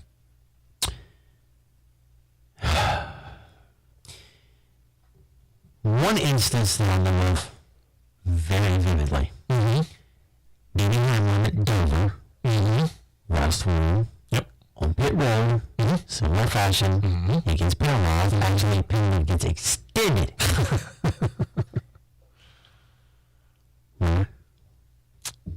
Seems NASCAR Senior VP of Competition Scott Miller has an explanation, or at least he tried to have an explanation. He appeared on Sirius XM Satellite Radio on Tuesday, said that each incidence of a tire coming off a car is thoroughly reviewed to see if a penalty should be handed down and decide the severity of said safety violation. Series officials decided that because the 20-car speed was quite slow, after all, he was still just coming off of his pit stop, and on top of that, very few cars were on pit road at the time, and that the tire didn't go very far, nor did it endanger any of the personnel on pit road at the time, they decided not to issue the penalty. I'm not going to say it. I'm not going to say it. I'm not going to say it. I'm not going to say it. I'm not going to say it. I'm not going to say it. Okay, since he's not going to say it, we'll move on. I know. I could go from now to the end of the show on this one subject. That's why I said I'm not going to say it. See if you've heard this before. There was a run-in between Denny Hamlin and Ross Chastain. Really? Repeat. No, this was a brand new one, but yeah, it seemed like a repeat. The pair were racing near the front of the field late in Sunday's race when Chastain got into the left rear side of Hamlin, caused the 11 car to spin out. Seemed pretty similar to the winning Worldwide Tech Raceway and Gateway earlier this year. Chastain, after it was all over, said he didn't really think much of it. He said this, quote, "This one's so different because I had so much damage. Y'all know that I would take full responsibility if I just ran into him. I had so much damage. I was so much tighter. We've done a lot to free the car up. It was just still way too tight." Hamlin, on the other hand, was very tight-lipped about it when NBC Sports talked to him after the race. He chose only to say this, quote, "It all works out in the end." Why am I getting the feeling like this is Matt Kenseth and Jimmy Logano from several years ago all over again? It's coming. Chastain added this, quote, "I truly hate it for those guys and for him, Denny. I've gotten to know him a lot better. We've got a relationship now where I can talk to him. I've got his phone number now. I will definitely call and keep working towards a better relationship there. Oh, wouldn't you like to have had a bug on one of the phones and listened to that conversation?" I would have. Would have been entertaining. Very much would have. Okay, so we just talked about the situation with Alex Palou. That silly season in Indycar, something that has yet to be worked out. Let's throw a little bit more spice and pepper into this, shall we? Absolutely. Nobody, I don't think, saw this coming. NASCAR's silly season takes a very unexpected name off the board because, well, quite frankly, we didn't realize Tyler Redick was up for grabs. But apparently he was. 2311 Racing and Tyler Redick set to join forces for, no, not next year, 2024. Redick just won his first career Cup Series race for Richard Childress Racing in their number 8 and had just picked up their 2023 option on Redick after his win at Road America. So then for him to turn around and sign with 2311, let's just say, was a surprise to people at Richard Childress Racing. And they released a statement that showed their surprise and their disappointment. I mean, this was... they didn't hold back on this post. Let's just say that. No, they didn't. Here's the post in its entirety, word for word. Quote, "We're proud of the success Tyler Redick has found at Richard Childress Racing. We're focused on winning a championship in 2022 and 2023. Although the timing of this announcement could not be any worse." Ouch. How? You've got him locked up for 23 in his option. You picked up his option. So technically, you're free for 24. And you need to a lot of signs in for 24. Define how it could be worse. Middle of the season? I don't know. I've seen signings happen earlier. It does seem to kind of submarine the efforts that RCR has been putting in for this year, especially in the Redick situation. I mean, Austin Dillon's Austin Dillon. He'll occasionally, jump up there and be competitive for a race or two. He might even claim a win, but for the most part, he's just there. Tyler Redick is that guy that we looked at and said, that might be the future of RCR. Yeah, I mean, how do you let it falter? I mean, I guess they thought, hey, if we pick up his option for 2023, that gives us a little more time to work out a deal for a long-term extension. Yeah, that was one of those, this is another one of those Kevin Harvick-style situations. Oh, yeah. This is a Casey Kane-style situation. Absolutely. This is, who else? Well, Harvick and Kane are the main two. Those are the two that come immediately willing, yeah. I mean, Harvick announced he was leaving RCR and didn't even announce where he was going initially. Yeah. In 2012, and he didn't join SHR until 2014. So, again, another year and a half situation, in that case, plus. Because if I remember right, he announced it just before the 2012 season began. I'm wanting to say it was mid-year 2012. Was it mid-year? I thought it was early. I thought it was real early on, but I might be wrong. But either way, I mean, RCR can't seem to find those guys that you peg as the ones that are going to keep RCR going at a high level. And I can't understand why. I don't either. I can't understand it. I mean, what package did Denny Hamlin throw at Tyler Redick that made him jump now? Question is, what Toyota threw at him? Well, that's probably more likely. Denny Hamlin defended the early signing. He said, quote, franchise drivers don't come around that often, and so if there's ever one that you feel like you can grab, you go after it. And you do whatever it takes to make that happen, and then you work on the details later. Hamlin then noted that there aren't any plans to expand beyond 2 cars anytime too soon. So if we are to believe that, it means that either Bubba Wallace or Kurt Busch won't be with the team in 2024. And that was even more muddled when Hamlin talked about the 44-year-old Busch. Said, quote, as long as Kurt wants to be a race car driver, we want to have him. So that's pretty much the end of that. The future of Wallace, the very first driver 2311 ever hired, not mentioned, did leave some to wonder what his future might be. Now, Wallace brings, not that Busch doesn't, but Wallace brings a whole lot of names as far as sponsorship with him. Did that with Petty, left Petty. A lot of those sponsors that joined him late in that year followed him over to 2311. That's one. Kurt Busch does bring Monster Energy with him, which is not an insignificant sponsor in and of itself. There's 2. Okay. Here's the kicker in this. Jordan likes Wallace. Jordan wants to keep Wallace. Yes. Jordan strokes checks. Yes. I don't think Wallace is going anywhere. No. Anytime soon. Now, we know that charters are much more expensive now. Probably minimum $12 million. Minimum. True. But that's not altogether out of the realm of possibility, knowing what these guys have, and if they can get the right sponsor.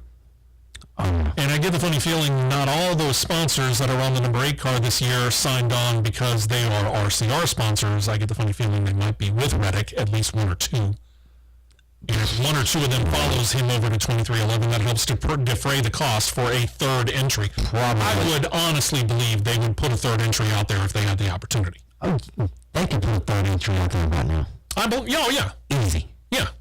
Okay. And now with a year and a half to be able to prepare for it, Easy. even easier for them to put a third car out there. I mean, it's going to be easy.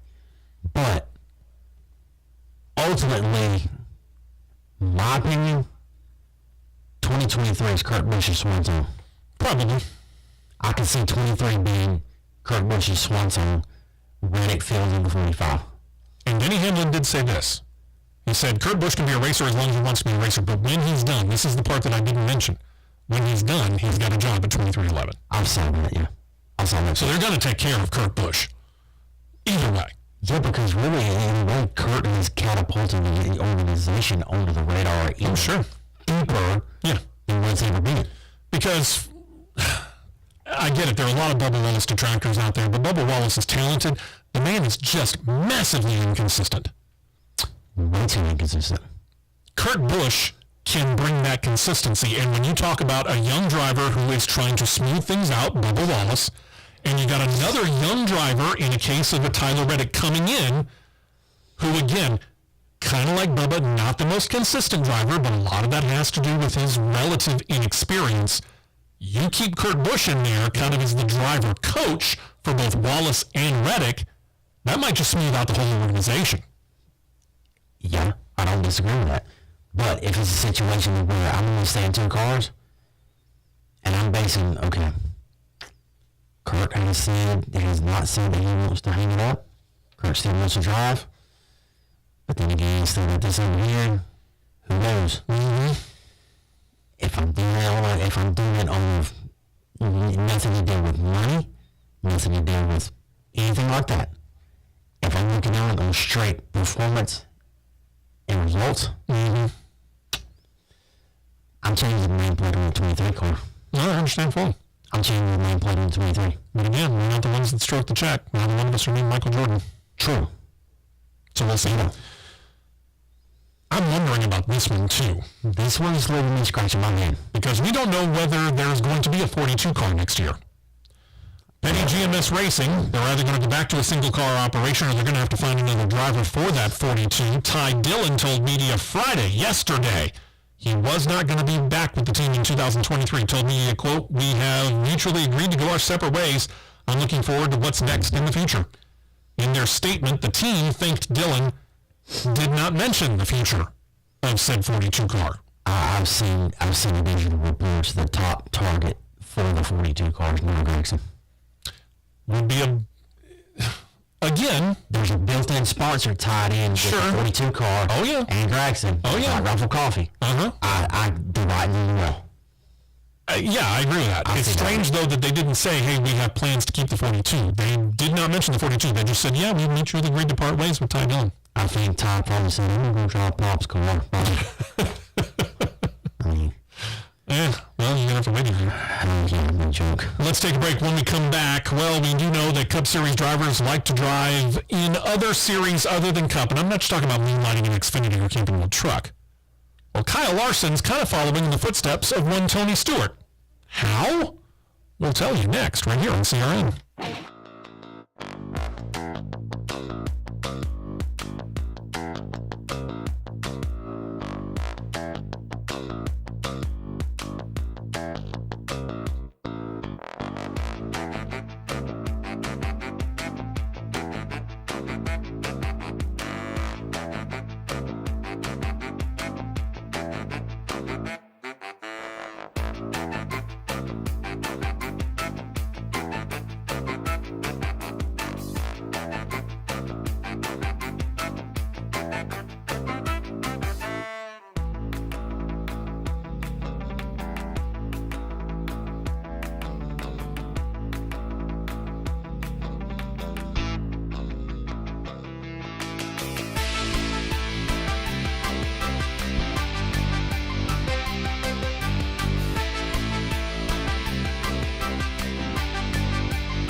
As noted, Cup Series drivers involved in many other forms of racing, not all that unique. I'm Steve West, that's Matt Nicholson here on CRN. Good morning, thank you very much for joining us. If you just now joined us, I mean, we've been on the air for an hour and 45 minutes. Where you been? Hey, Tony Stewart's just one example. Tony's got his hands in so many things. He owns 2 dirt tracks. He owns the All-Star Circuit of Champions Sprint Car Series that runs east of the Mississippi for the most part. Oh, by the way, there's that little Superstar Racing experience that's going on. They're in their second season. What about Kyle Larson? We know Kyle Larson, when he got suspended from NASCAR, did a whole lot and won a whole lot of dirt racing. Well, he, along with his brother-in-law, Brad Sweet, a fairly notable dirt track racer of his own, are starting their own sprint car series that is set to begin racing next year. They've named it the High Limit Sprint Car Series. They're planning a 12-race schedule with midweek races. They want to avoid clashing with other similar series, so they're going to go midweek. The planned races, a couple of them anyway, 2 of them will pay $50,000 to win. All others paying a not insignificant $23,000 to win. Ladies and gentlemen, welcome to the name High Limit. Now, Larson and Sweet, as mentioned, both sprint car winners. Larson won the Chili Bowl, the Kings Royal, the Knoxville Nationals. Sweet is a 3-time World of Outlaws champion. At this time, we don't know dates. We don't know the tracks for the inaugural season. They state that those will be announced at a later time. But midweek races at $50,000 or $23,000 to win, that will attract names. That's substantial for dirt racing. That will attract names. Especially considering they don't clash with any of the other series. If it's me as lead promoters helping set the schedule, tap into a market that you're not heavily in. Meaning? Southeast. There you go. Yeah, we don't know a whole lot about sprint cars. We don't deal with a whole lot. The only thing that really migrates around the Southeast is the United Speed Contest Sanction, known as USCS Sprint Car Series. They're nothing but 305s and 360s. Yeah. The only time the 14s even come close to the Southeast is when you're in Speed Racing Florida in Volusia. Are we specifically talking World of Outlaws or just 410s in general? 410s in general, which is World of Outlaws and the All-Star Circuit Champions. There you go. They're the only 2 major 410 series. Okay? They dip in here for Daytona and pretty much that's it? Dip in here for Speed Weeks and they run Screaming. They don't run Golden Miles either. Those are road models. Yeah, a lot of times sprint cars come in lines from Evolution. That's it. Alright? Tap into the Southeast market.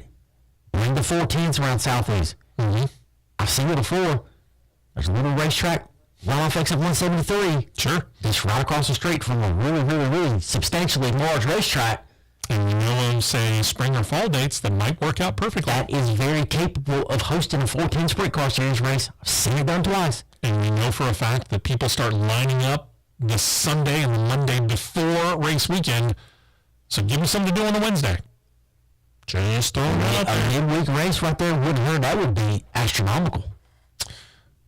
Kyle, Brad, you can cancel check for the consulting fee later.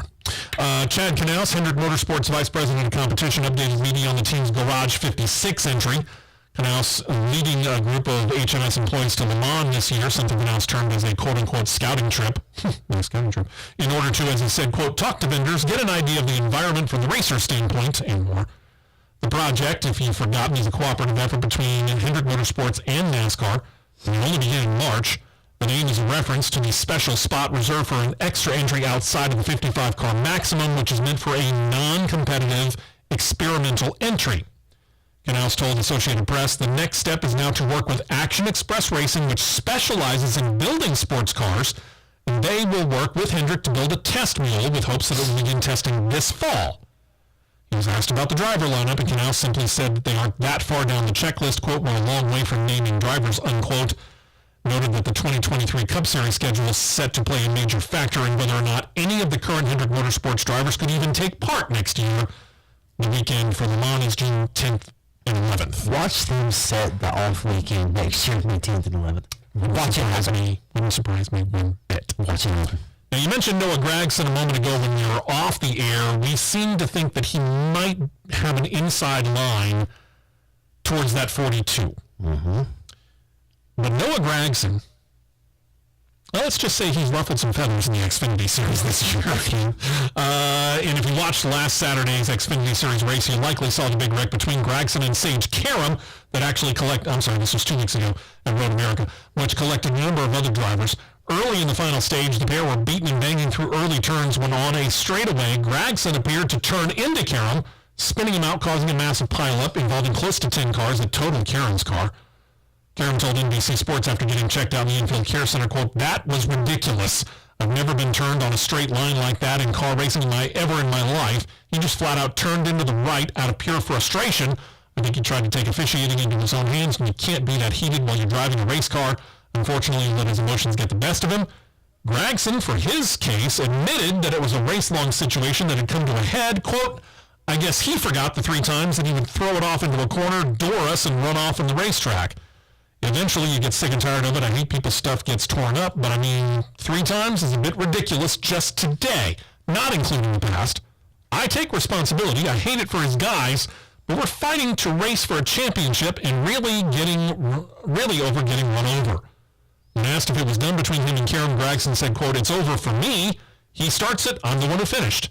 But that being said, both drivers were called to the Xfinity hauler after the race, and the aftermath shows that Gragson, taking all the blame, according to NASCAR, has been fined $35,000, docked 30 driver points for rough driving, and Junior Motorsports also docked 30 team points assigned to the number 9 for it. Kelly Earnhardt Miller, the co-owner of Junior Motorsports, said, nope, we're not appealing that. I don't see how you could. And you can't. You get laughed at and then said, yeah, denied. I mean, yeah, because he basically admitted he done it. Yeah. I'm sorry, if I'm one of the judges and I'm looking at everything and then I find out that in the meeting after the fact in the hauler, Gragson admitted to everything, I'm going to laugh, then I'm going to pound my gavel and go, no. Yep. And then this interesting note, Emerling Gase Motorsports. We haven't heard much from them, but they are looking ahead to the future as well. Next year, plan to be a 2-car full-time team. They announced this on Thursday. They're going to keep the number 35 they're running full-time this year, and they're going to add the number 53, which has been a number that they've run part-time this year. Both cars have qualified for every race they've entered this year, so that's the good news. They want the 35 to have a full-time driver, and a selection of drivers that would include Joey Gase would pilot the 53. Again, they've qualified for every race they've gone into. That's the good news. Bad news is we really haven't talked about either the 35 or the 53. Yeah. So moving to that second car, is that a help?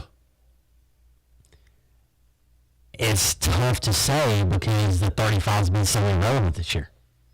I mean, there's a part of me that wants to say it can't hurt, but how does it hurt? Again, when you're sitting at the bottom, the only place to go is up. Yeah. So yeah, how could it hurt? And I give them a lot of credit for going to 2 full-time cars when your first car really hasn't proven to be overtly competitive. True. Very true. I mean, making a race is one thing. Being competitive is another. Remember the only time they ran the 53s in super speedways? And that's it. No disrespect, but you or I, with 0 Xfinity or Cup Series experience, could probably find ourselves competitive at a super speedway. I could put the 53 in the race at super speedway. Yeah. I can't guarantee I would. I know you would. If I could get the car into the race, I might as well be considered competitive because literally anybody at a super speedway is competitive. True. Very, very true. If you can keep up with the lead pack, you're in good shape, bud. One of the drivers from BJ McLeod Motorsports has informed the team that after only 2 of the 7 planned races this year with them, he's not going to win the rest. It's Nick Sanchez. He didn't immediately say why when he made the announcement, but he did thank the team and the McLeods for giving him a chance this season. The 2 races that he did get into, he finished 26th at Phoenix. He did not qualify at Charlotte. Said that he's been presented with another opportunity, which he will announce soon. Presented with another opportunity. This should be interesting. No. Interesting to see for sure. We'll see. Camping World Truck Series news with another crew change. This one for McAnally Hilgeman Racing. Remember them? Yeah, they're racing in Truck Series. The number 19 Chevrolet, driven by Derek Kraus, got a new crew chief. Effective immediately, it's Charles Denicky. Denicky leads GMS Racing, where he had been working with Grant Enfinger this year, Tyler Ankrum last year, and multiple drivers back in 2020. He also has 2 wins to his credit as crew chief. Kraus currently sits 11th in the Camping World Truck Series. He's 29 points below the cutoff to make the playoffs, and 2 races to make up the difference to claim the win. Does this move the needle that much? A little bit. Not much, though, because I don't understand why you do him team with Shane Wilson, with Shane Wilson's background. Even with Charles Denicky's background? Mm-hmm. It's not as good as Wilson's. Mm-hmm. No disrespect, Charles. Caden Honeycutt has come to terms on a 3-race deal with On Point Motorsports for this year. He'll join as a full-time employee when he's not behind the wheel. He's going to drive their number 30 Toyota Tundra at Pocono, Richmond, and Kansas. The 18-year-old Texas native moved to North Carolina for this opportunity. Team owner Stephen Bones Lane, a former racer himself, said that he's been watching Honeycutt for some time, happy to be able to help him achieve his goal of racing in NASCAR. I'm friends with him on social media. Seems like a good kid with a fairly decent head on his shoulder, just relatively, obviously, at this level, inexperienced. Right. This is an interesting jump for him. We'll have to see how he does. It's a better jump from what he was doing, running in the good old Tim Vines G2G truck. There you go.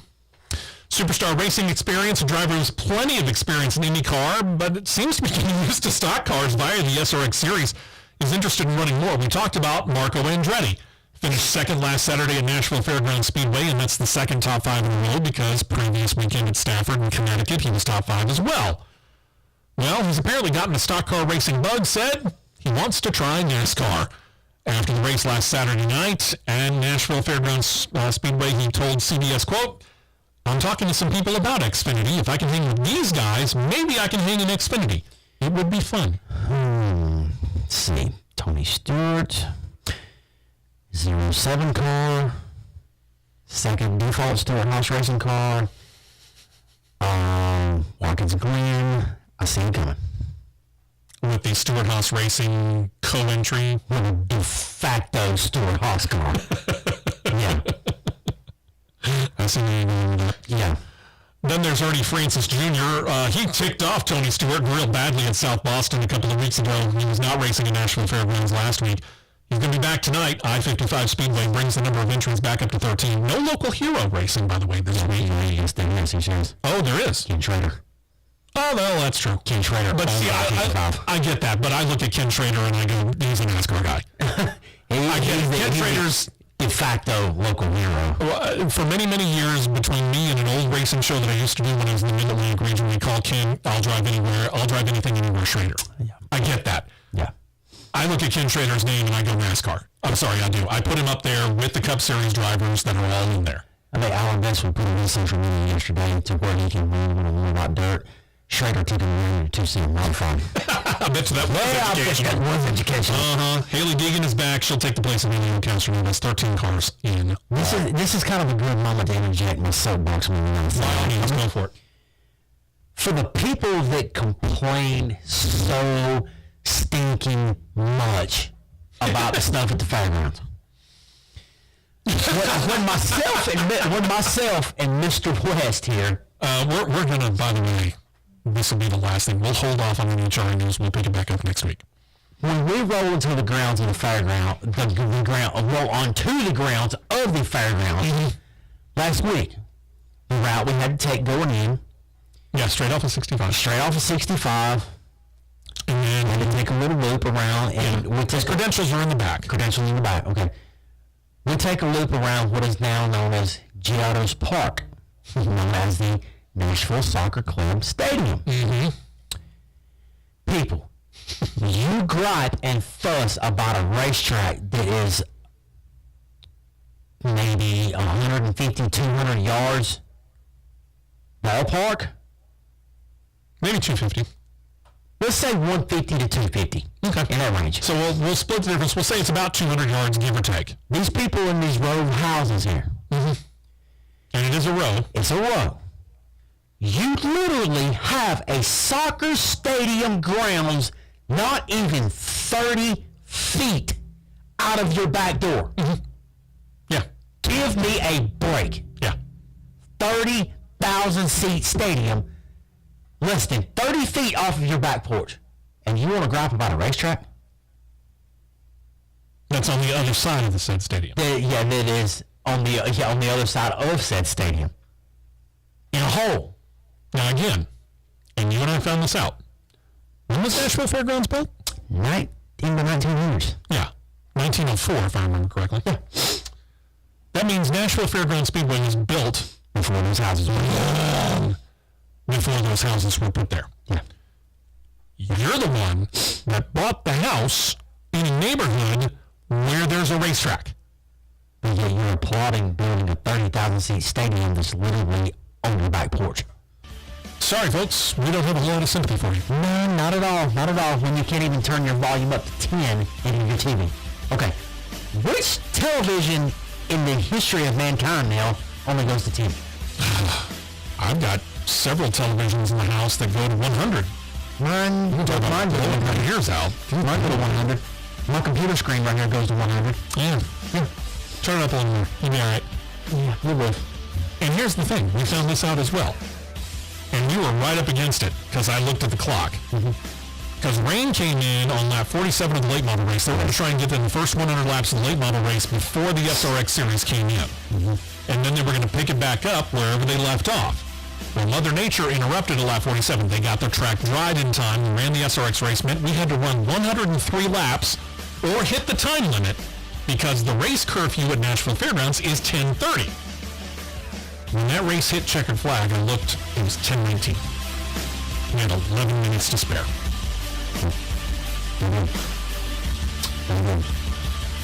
It was a great experience. It was a lot of fun. But again, if you're living in that neighborhood, that's on you. You bought the house there. You knew what was in the neighborhood. I got no sympathy. There you go. Well, we'll get to NHRA. How about we kick off next week with NHRA news? Sure. That way we give them the love. All right, so that's the plan. Hope you all enjoy the racing this weekend, and we'll get you prepared next weekend because that's the plan. We'll be right back in our seats right here next weekend, 9 a.m. Eastern, 8 a.m. Central Time, as usual, on the Championship Racing Network. Have a great and safe weekend, and like I said, enjoy the racing.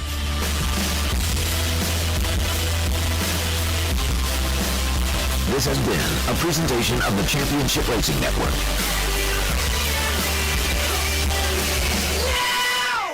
WDNG 1450 AM And W236CQ 95.